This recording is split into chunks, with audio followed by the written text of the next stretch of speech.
Hey Brian, thank you so much for being with us today here at Goshen. You know, Goshen is such a beautiful place here. I think when you're here in the historic feel of everything, how do you feel every weekend, every year when you get to come back here? It definitely brings back a lot of memories. It's very nostalgic, and I remember paddocking horses here when I was about 12 years old. My dad would come and race a few of the 2 and 3 year olds, so it brings back a lot of memories. Inducted into the Hall of Fame in the class of 2017. In one word, how did that feel?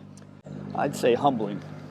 Known as the White Knight for your white and brown colors, everybody knows you as that, but there's a lot of family tradition that comes behind those the colors.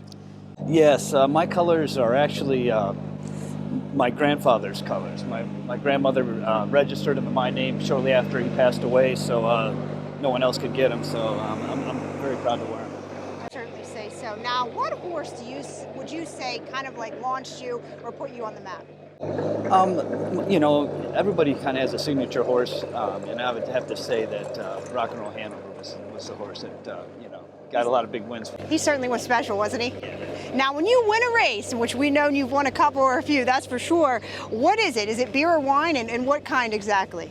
Well, you know, I've had a lot of good nights at the El Bellagio, and you know, have a nice glass of wine there and stuff. But I had a lot of good celebrations at the El Bellagio. Now, when you're not racing during the season, where could we find Brian Sears?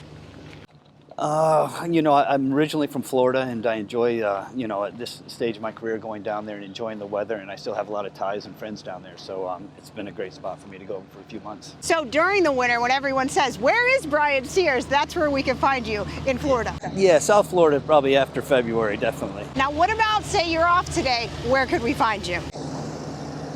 You know, probably on the golf course. What is a favorite moment of your lucrative and long career?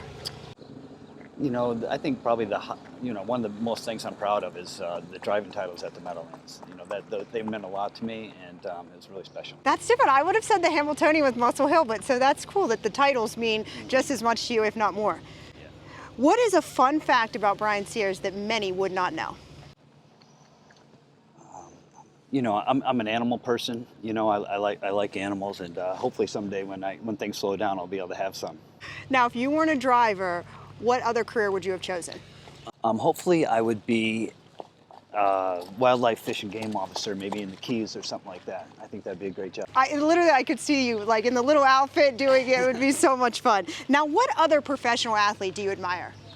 You know, there's a lot of athletes that I definitely admire, great athletes, but Kelly Slater, you know, 11-time world surfing champion, and he has a great life. He's a scratch handicap, so, you know, I kind of admire that. So a little surfer in you too, maybe? Well, just the Florida in me, you know, coming out and loving the beach. Now, one more question I always ask the guys whenever I interview them. What is one of the drivers you admire most, if not all, say Brian Sears? What are a few of the other drivers that you work with and that your colleagues that you admire? You know, I love the fact that me, David Miller, Dave Pallone, George Brennan, we all started out the same, you know, and we all have, you know, very nice careers and, you know, made a living up with it. And we've been doing it since we were kids. I've known them pretty much since I was a kid. Brian, thank you so much for taking time with us today. Happy 4th of July. Thank you. Good luck in that Hall of Fame race today. All right, thanks. Thank you.